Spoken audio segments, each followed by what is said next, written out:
All right, feel free to. And I ain't got no answers. You can ask as many questions as you want. I ain't got one damn answer. I thought we'd have this at the troll pub or something. Yeah. I'm still going. I don't know what you say. I can't. What could you do?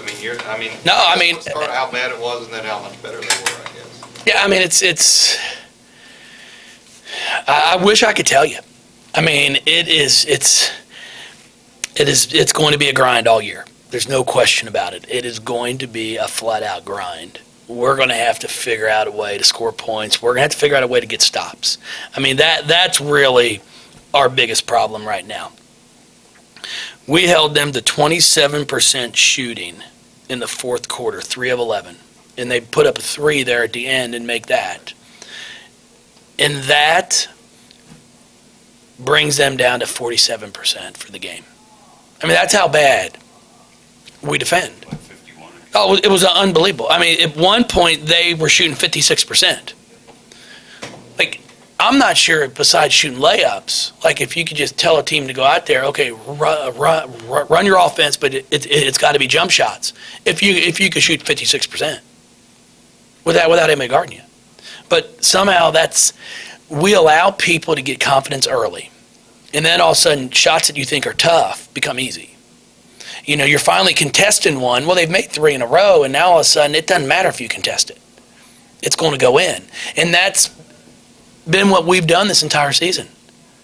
Now, finally, I thought in the fourth quarter, we did a really nice job of just trying to mix up things and trying to get them a little out of rhythm. Now, they missed some open shots, but we finally rebounded the ball. And then we did convert at our end, which is something we have to continue to work on because we've got to figure out ways to score. It does look like Maisha and Brianna have kind of taken over the scoring roles for you lately here. Mariah just not playing that well lately. No, I mean, Mariah ended up 3 of 6 from 3, 3 of 4, 12 points, 5 assists. You know, we're just going to keep working with Mariah on a pull-up jump shot. Like, because right now, everybody's running her off the line, which I would do the same thing. They're crowding her on every catch. And now when they do that, you've got to be able to explode 1-2 and shoot a pull-up. As soon as she can get that, then it's going to open some things up for her. That's what we've really been working hard with Brianna Jackson. I mean, she's got to be able to shoot the pull-up jump shot. You can't always go to the rim.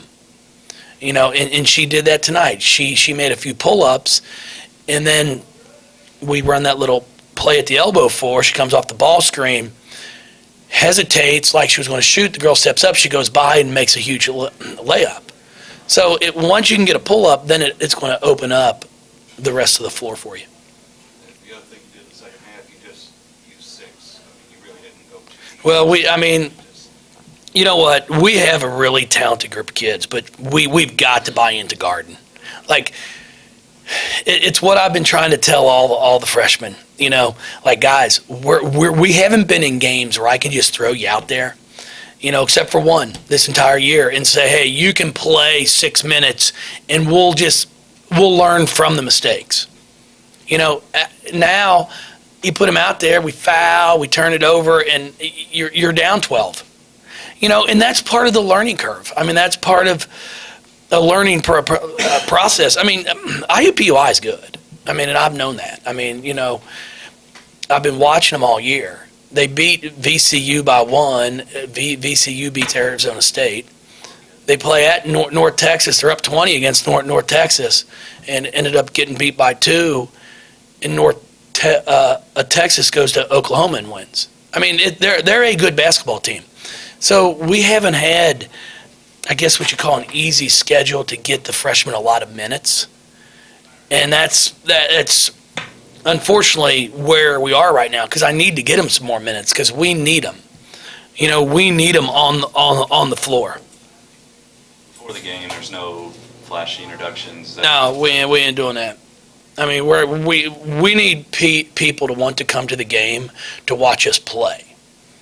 And that's what I told the kids. We're done with all that pomp and circumstance, make everything look all nice and this and that, because I don't want that to be the only thing our fans want to come watch.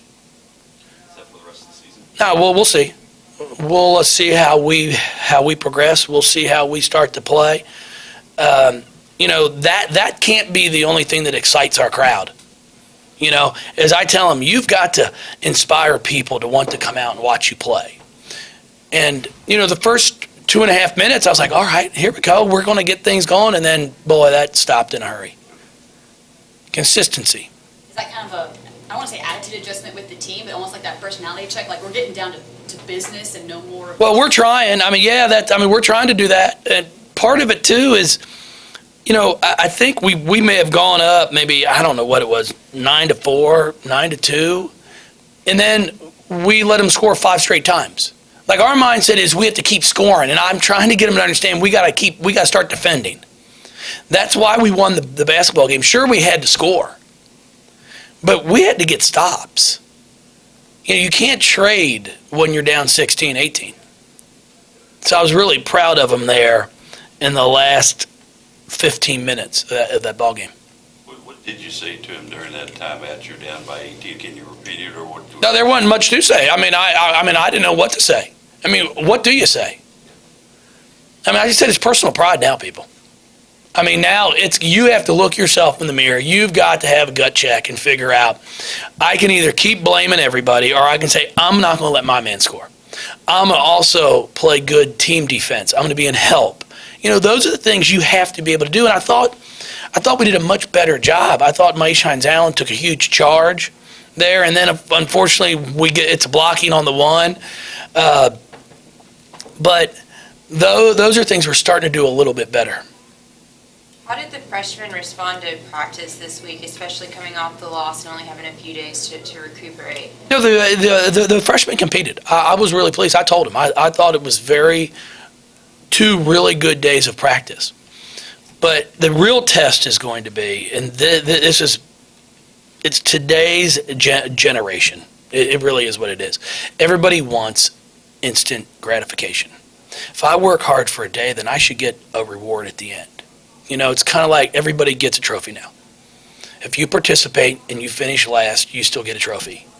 I think that's part of what's wrong with our society. I thought when you competed, if you lost, you lost. I didn't know I still got a trophy to go home and put on my dresser. So they had 2 pretty good days of practice. We went hard. Now, they didn't get the reward that they probably wanted today, and that's to play a bunch. Now we practice tomorrow. So how are we going to come out tomorrow is the big question. Are they going to compete and try to keep getting better? Or is it, poor pitiful me, I didn't get to play? And that's the big question. Now, I've talked to them. I think their response is going to be they're coming out to play, because we can't win and win consistently playing these types of minutes with these kids. We've got to get our freshmen going. We've got to get them to understand the importance of guarding. You guys have 4 games in 8 days, so just talk about that when you're trying to get the freshmen to come along and then just playing quite a bit. We're playing. That's part of it. And that's the upperclassmen too. It's like, I'm like, guys, you need to do what you're supposed to do.